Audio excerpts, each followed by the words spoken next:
Buenos días, amados hermanos. Nos encontramos en el Centro para la Excelencia Familiar, donde comunicamos el Evangelio con fidelidad a la palabra de Dios, con fidelidad a la familia de la fe, que es la iglesia, y con fidelidad a nuestras familias.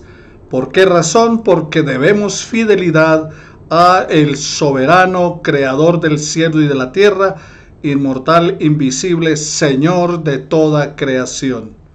Glorificamos el nombre del Señor por permitirnos en este día llegar hasta sus vidas a través de la digitalidad, y clamamos al Señor y esperamos en Él que nos dé la oportunidad de pronto reunirnos.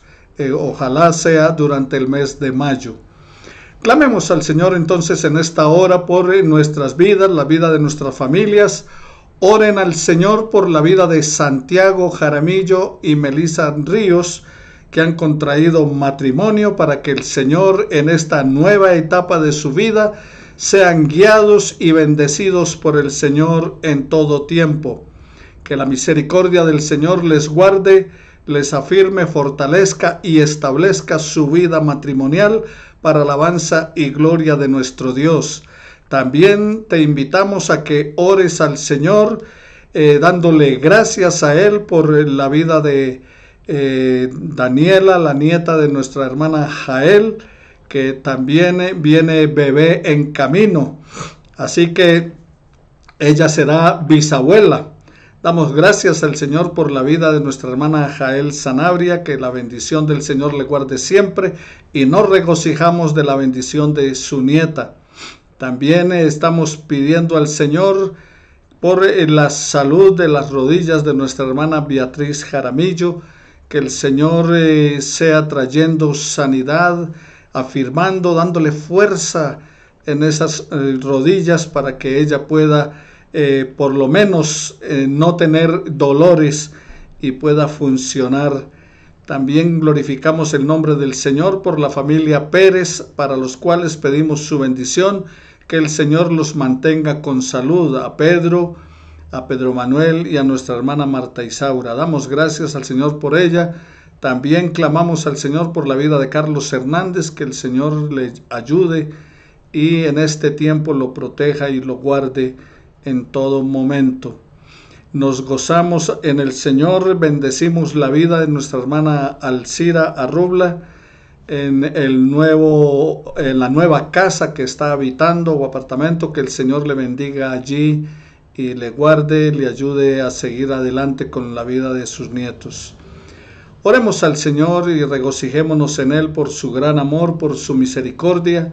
Si tienes motivos para darle gracias, aprovecha este tiempo para darle gracias al Señor, y también busca de su presencia diciéndole las cosas que necesitas, que Él sea trayendo bendición y vida eterna sobre sus vidas. Nos regocijamos también y nos alegramos por el nieto que ha llegado a la vida de los esposos Molina, de Ricardo y de Marta, a través de la vida de su hijo Nicolás y su esposa Alejandra. Que la bendición de esta nueva criatura sea un gozo permanente en la vida de ellos, y que puedan educar a este niño en el conocimiento del amor y la palabra del Señor. Como pueden darse cuenta, en medio de las dificultades también hay motivos para regocijarnos en el Señor. Entonces, mis amados hermanos, vamos a orar al Señor en este momento, colocando este estudio en las manos de nuestro Dios y pidiendo la dirección y bendición del Señor para la vida de las personas mencionadas, al igual que para la vida de todos los miembros de la Iglesia Centro para la Excelencia Familiar, y que esto sea extensivo a las familias de nuestros hermanos. Padre Celestial, estamos aquí delante de tu presencia en esta hora, regocijándonos, Señor, de tu inmenso amor para con nosotros, de tu infinita misericordia, de tu bondad, y Padre, por tener de nosotros tanta misericordia a pesar de quiénes somos y cómo somos. Pero tu amor ha sido grande, ha sido benévolo para con nosotros, y estás extendiendo tu cuidado a nuestras vidas. Guíanos conforme a tu misericordia y fortalece nuestra vida en ti y para ti. Ahora, Señor, te pedimos que tu bendición esté sobre todas y cada una de las personas mencionadas, que toda gracia y toda bendición esté sobre la vida de los nuevos hijos y también de las personas embarazadas, que vienen nietos en el camino para la vida de nuestras familias, los nietos, los bisnietos, también por nuestros nietos, eterno Padre, que sea tu bendición sobre la vida de todos y cada uno de ellos. Señor, también pasa tu mano sanadora y divina sobre la vida de Eucaris, con el problema de COVID, que salga de esta situación bajo tu gracia y bajo tu amor. Levántala, Señor, para alabanza y gloria de tu nombre. Tráele sanidad a ella y que no le falte tu bendición. Sobre todo, Señor, que esta circunstancia le permita acercarse a ti, poner su vida en tus manos. Dios, gracias por la vida de nuestra hermana Beatriz. Sé obrando en ellos conforme a tu gracia y a tu inmenso amor. Gracias, eterno Padre, por la vida de Alcira y esta nueva etapa que está teniendo en la nueva casa. Señor, gracias te damos por ser bueno para con nosotros. Te pedimos que tu bendición sea sobre la vida de Santiago y de Melissa en esta nueva etapa de su vida, que tú seas, Señor, el huésped invisible de su hogar y que les permitas cada vez, Señor, ir creciendo en la gracia y en el conocimiento tuyo, que no falte la fe en su hogar, que tu amor que cubre, Señor, multitud de faltas, sea cubriendo nuestras vidas, la vida de ellos, y todos podamos regocijarnos en ti. Para los que tienen problemas de salud, pasa tu mano sanadora y divina sobre ellos. Yo glorifico tu nombre y te doy gracias por la vida de Gloria Estela, por la vida de Amanda, Señor, y también de su esposo, por la vida de nuestro hermano Octavio. Glorificamos tu nombre, Señor, por la vida de Cristian. Ah, Padre, tú eres bueno y para siempre es tu misericordia. No quites tu mano, Señor, de bendición sobre la vida de Carlos Hernández. Pasa, Señor, tu misericordia y bendición en la familia Pérez, que siempre sean llenos de tu gracia y de tu amor. Ellos confían en ti. Responde, Señor, a su confianza en ti con bendiciones.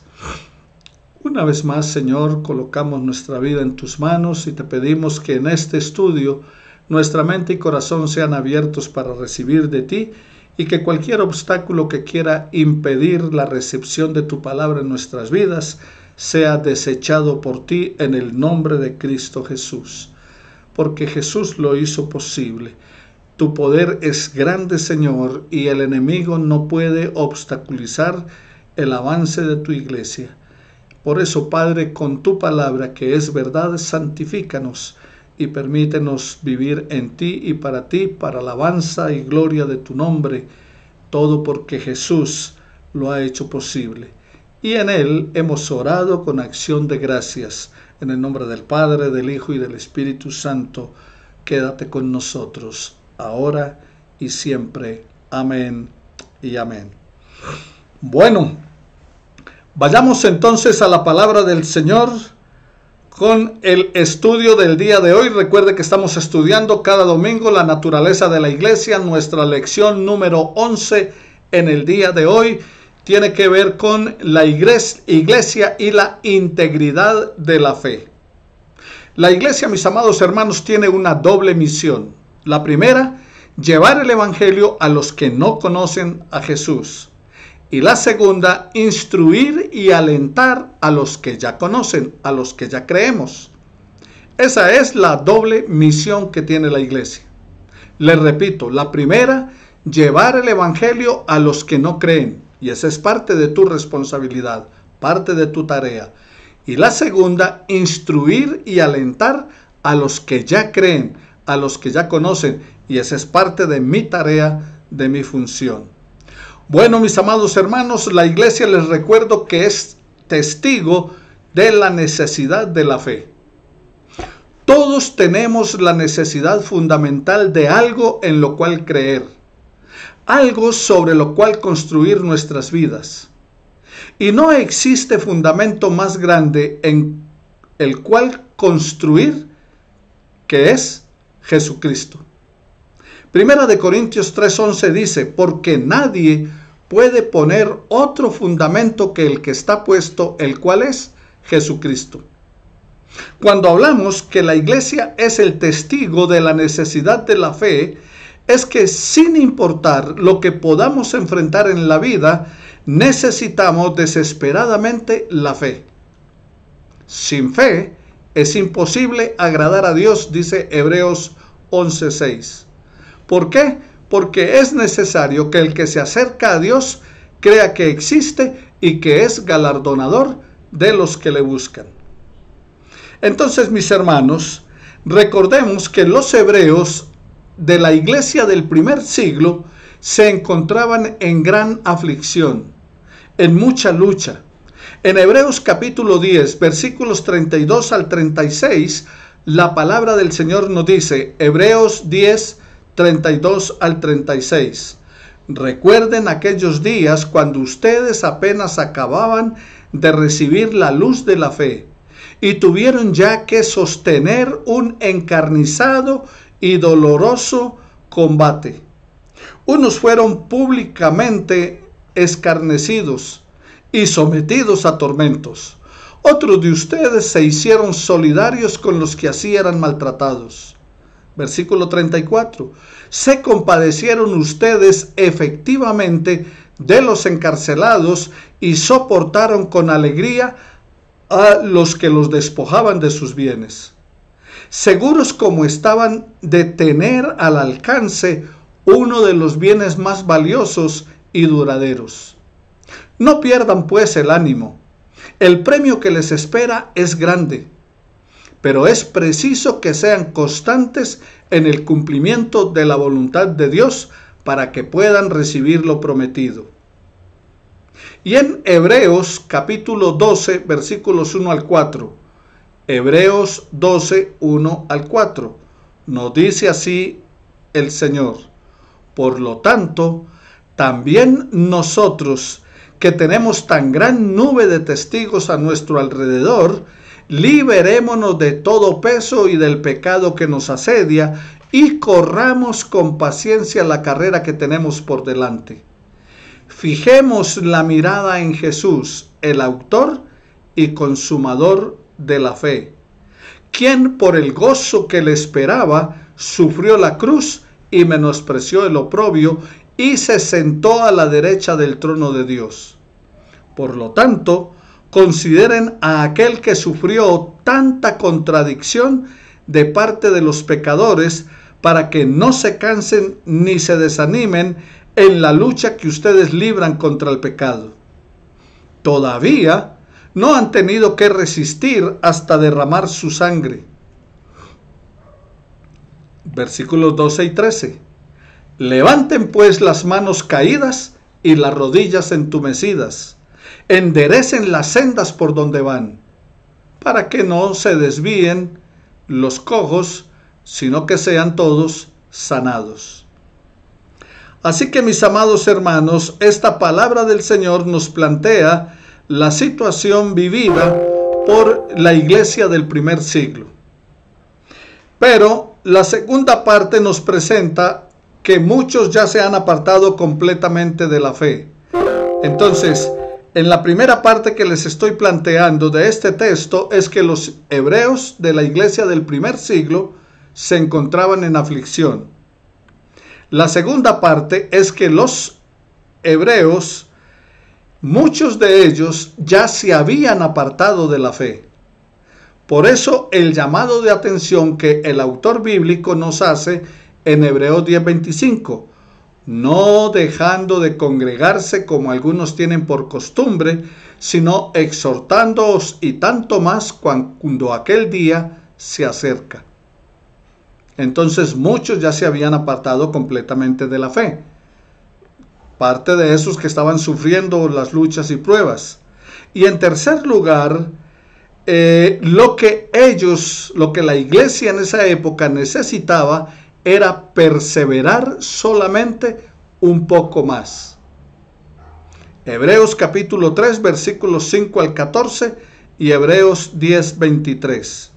Dice Hebreos 10, 23, mantengámonos firme y sin fluctuar la esperanza que profesamos, porque fiel es aquel que prometió.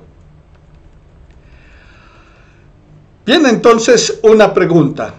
¿De dónde viene la fe? ¿De dónde viene la fe? En primer lugar, la fe que enseña la iglesia no se puede heredar. La fe que enseña la iglesia no se puede heredar.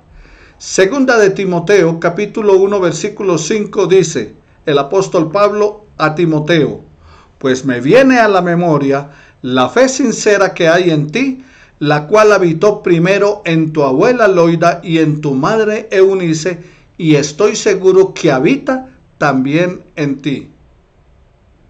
Entonces, la fe que enseñamos no se puede heredar, o sea que no es de herencia. No es que mi hijo o mi hija o mis nietas, mi nieto y mi nieta se salvan por mi fe en él. O sea, no, mis hijas no se van a salvar por mi fe y confianza en el Señor, ni tampoco mi hijo. Por la confianza que yo tengo en el Señor, perdón. No es por lo que yo creo en el Señor, sino que ellos tienen que poner su propia fe en Cristo Jesús. En segundo lugar, la fe que enseña la iglesia no viene por conducto milagroso.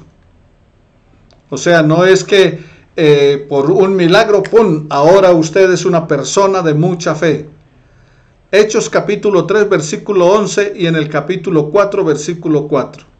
Dice la palabra del Señor: pero muchos de los que habían oído sus palabras creyeron, y contados solamente los varones eran como 5,000.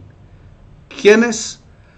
Los que creyeron la palabra. ¿Por qué? Porque la oyeron. Los que habían oído las palabras creyeron.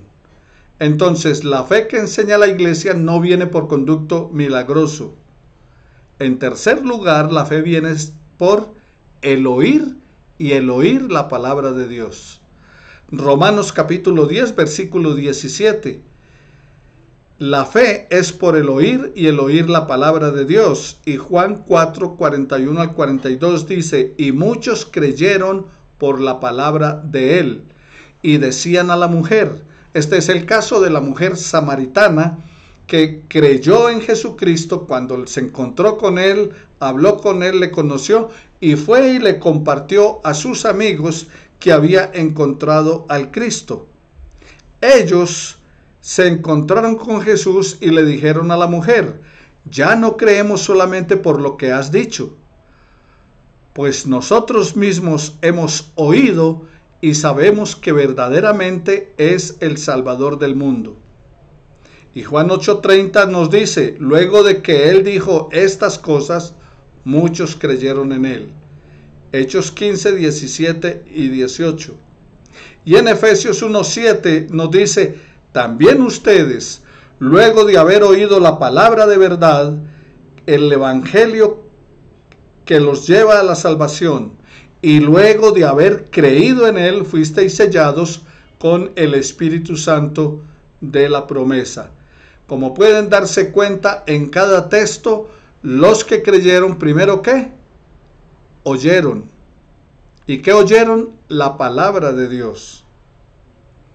Es algo triste cuando la palabra de Dios no produce fe en la persona que la escucha. Hebreos capítulo 4, versículos 1 y 2 dice: por eso, temamos a Dios mientras tengamos todavía la promesa de entrar en su reposo.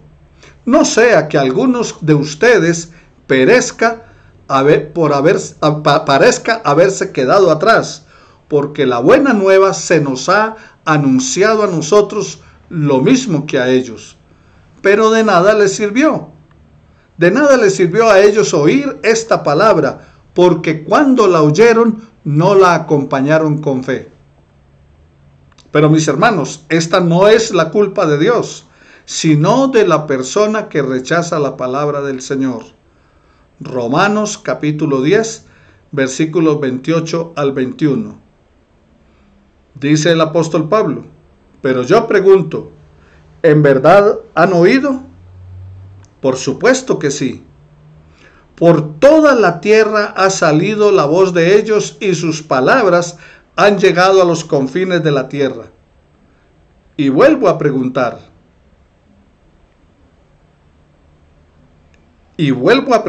Dice Pablo, ¿en verdad Israel no ha comprendido esto?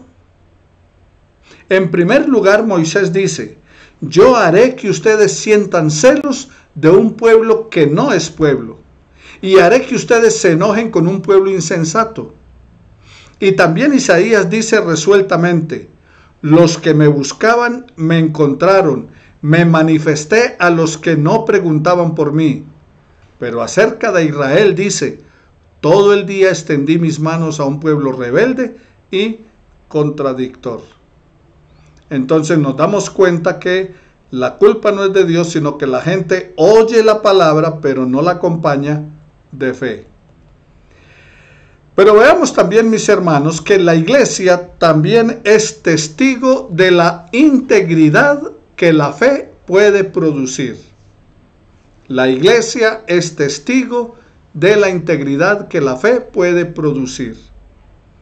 La meta última de la iglesia es guiar a las personas a ser íntegras, a ser nuevas criaturas en Cristo Jesús. Entonces, le presentamos el evangelio a una persona para salvación.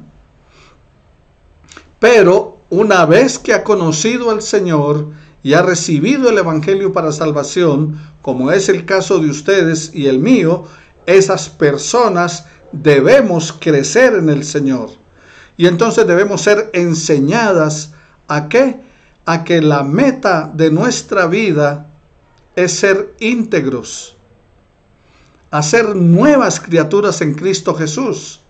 De modo que si alguno está en Cristo, nueva criatura es, las cosas viejas pasaron, he aquí todas son hechas nuevas.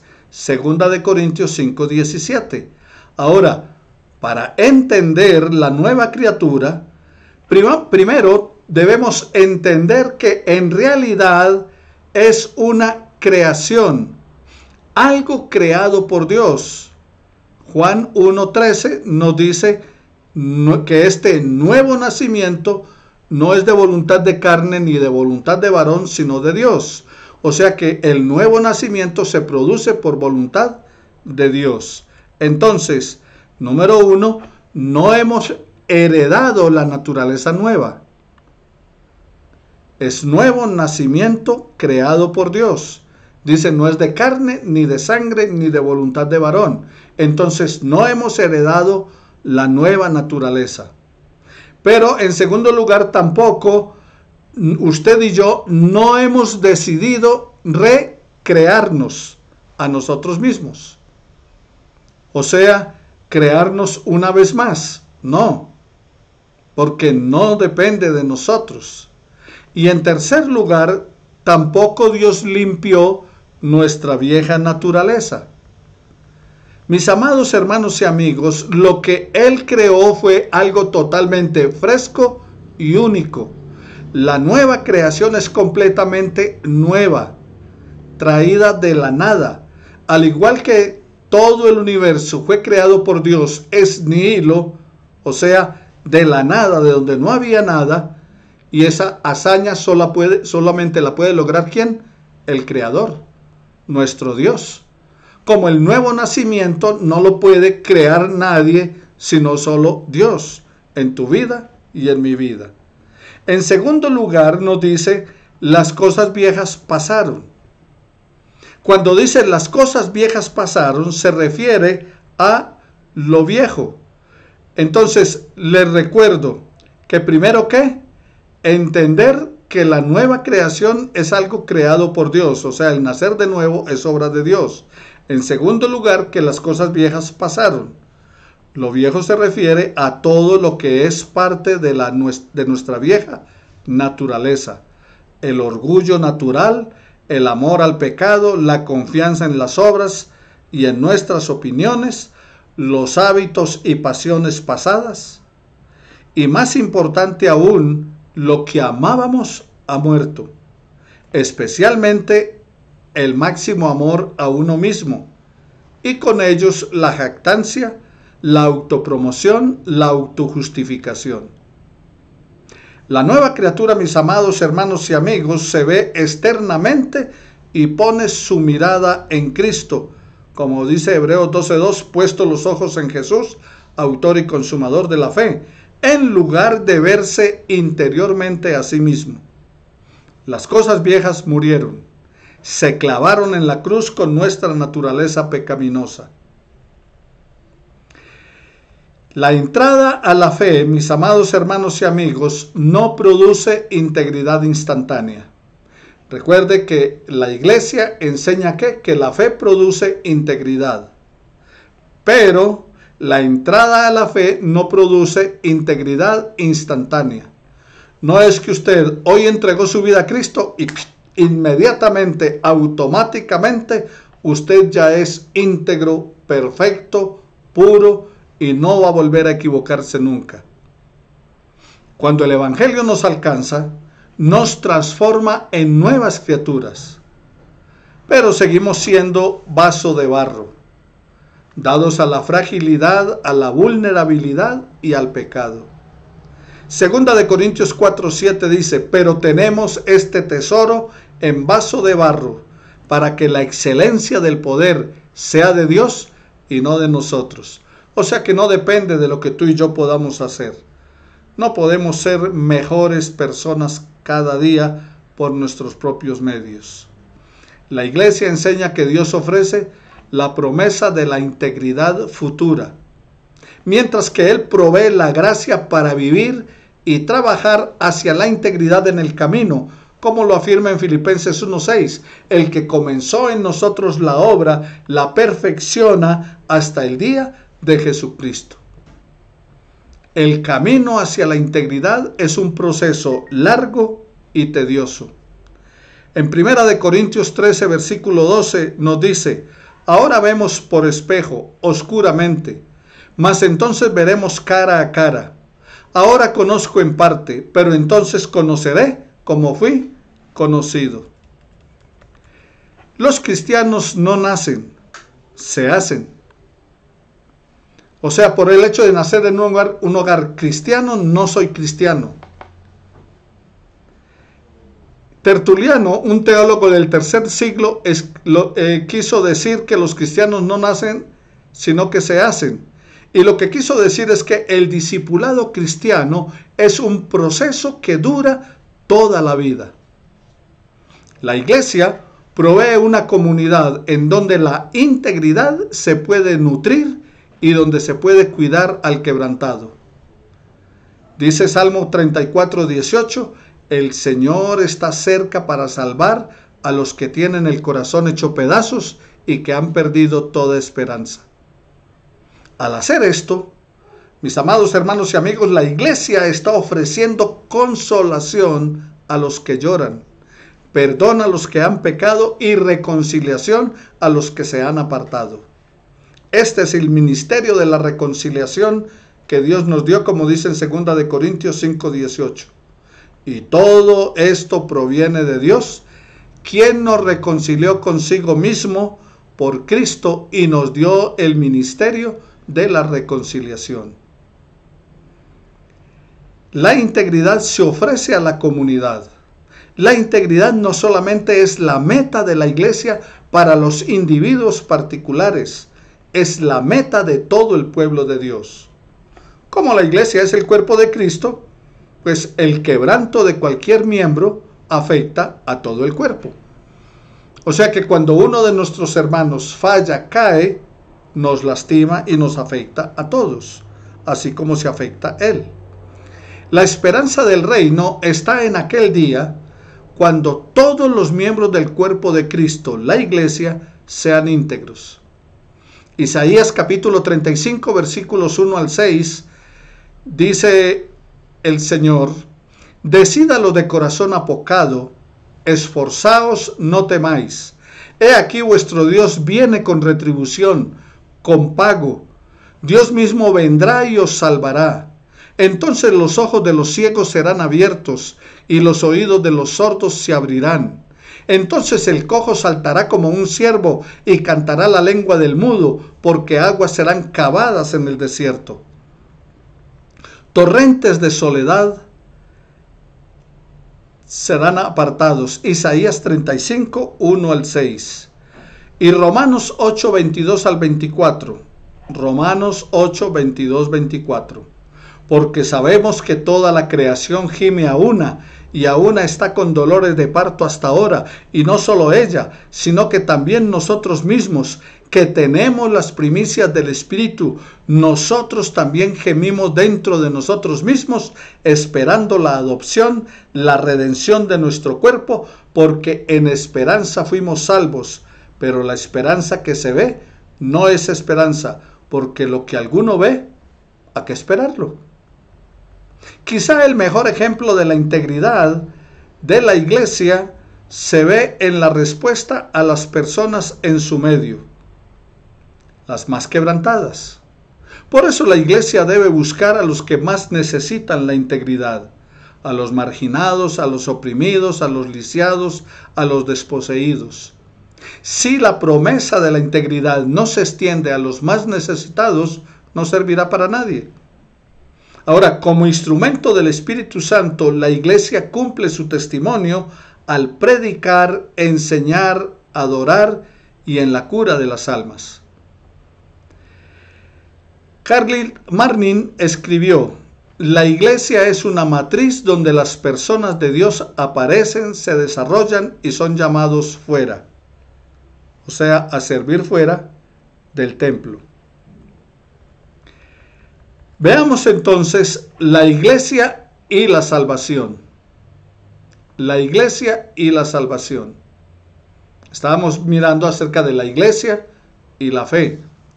Ahora vamos a ver la iglesia y la salvación. Efesios 3:10 dice: para que la multiforme sabiduría de Dios sea ahora dada a conocer por medio de la iglesia a los principados y potestades en lugares celestiales. Sea que dada a conocer ahora por medio de la iglesia. La iglesia proclama la salvación por medio de Jesucristo. La iglesia instruye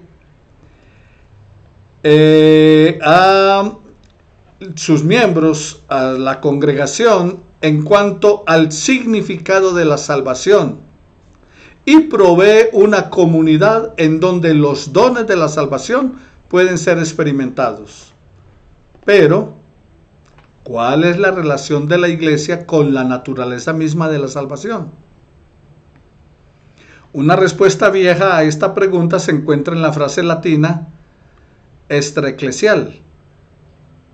O sea, comillas, no hay salvación fuera de la iglesia.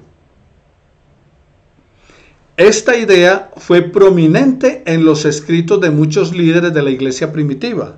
Por ejemplo, Cipriano, obispo de Cartago, en el tercer siglo, él escribió lo siguiente: no puede tener a Dios por padre quien no tiene a la iglesia por madre. En otras palabras, estar fuera de la iglesia es estar fuera de Cristo.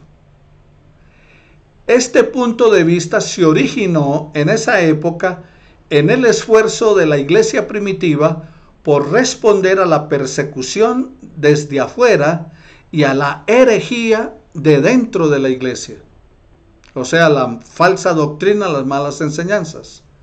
Y se basaba en la idea de que solamente se podía encontrar la doctrina correcta de la salvación en el único cuerpo que tenía la enseñanza ortodoxa y la autoridad divina, la iglesia.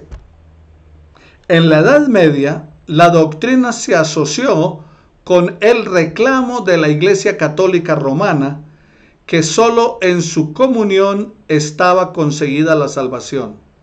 O sea que solo en la comunión de la Iglesia Católica estaba la salvación. Y por eso el credo de ellos le agregaron: creo en la Iglesia Católica, Apostólica y Romana, fuera de la cual no hay salvación. Por eso, ser cortado de la iglesia institucional significaba ser cortado de Cristo y de la salvación. La excomunión entonces era aplicada a aquellos que ellos tildaban de herejes y a todos los que eran contrarios a su dirección. Pero los reformadores protestantes rechazaron este concepto, diciendo que en la fe es el único requisito para salvación. Sola escritura, sola gracia, sola fe. Entonces no había salvación fuera de Cristo, y el que estaba unido a Cristo estaba unido a la iglesia, contrario a lo que se enseñaba, que el que estaba unido a la iglesia estaba unido a Cristo, y que el que estaba unido a la iglesia era el salvo. No, el que está unido a Cristo entonces está unido a la iglesia. Sin embargo, con el tiempo, este énfasis en la naturaleza individual de la salvación y la desilusión con la iglesia llevaron a mucha gente a rechazar la necesidad de una forma organizada o institucional de la religión.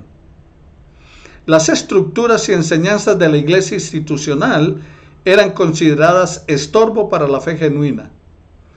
En muchas reuniones contemporáneas, seculares y religiosas, la manera más fácil de animar la conversación era atacar la institución eclesiástica. Algunos predicadores modernos han cambiado las confesiones antiguas para sugerir que no hay ya mucha salvación en la iglesia.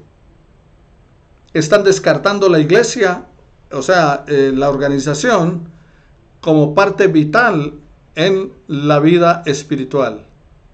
La salvación, dicen algunos, es un asunto privado, y la participación en la iglesia es, en el mejor de los casos, una opción entre varias para la persona salva. Pero no. El Señor Jesucristo dijo que he venido a edificar mi iglesia. Si decimos que no hay salvación afuera de la iglesia, es aseverar demasiado. Pero decir también que la iglesia no tiene nada que ver con la salvación es decir demasiado poco. Vuelvo a repetirles. Si decimos que no hay salvación fuera de la iglesia, es aseverar o afirmar demasiado.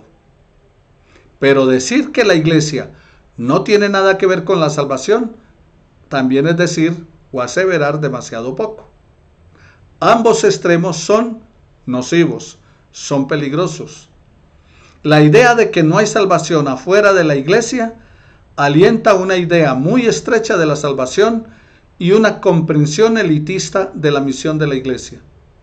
Pero el aislamiento del individuo religioso moderno, que niega la necesidad de la comunidad cristiana, iglesia, y reclamar la salvación personal y al mismo tiempo negar la necesidad de la iglesia, significa una contradicción de términos. Esto es una comprensión equivocada de lo que es la naturaleza de la iglesia. Así que, mis amados hermanos,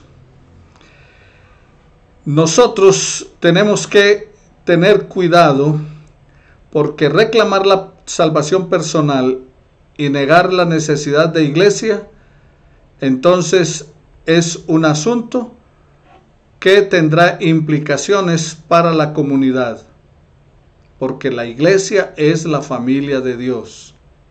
La iglesia pertenece a Cristo, y pertenecer a Cristo es pertenecer a la familia de la iglesia, nos guste o no.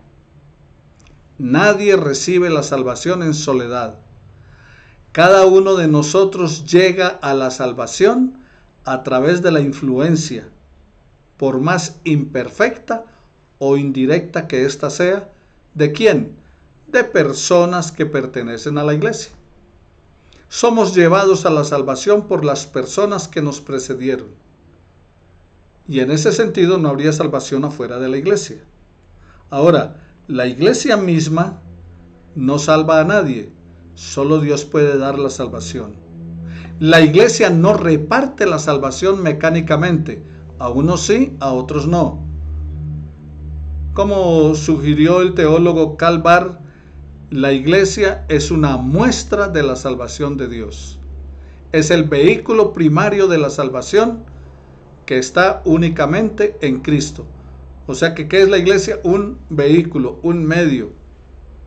Aunque sea secundaria, la iglesia está inseparablemente relacionada con Cristo y su obra salvadora.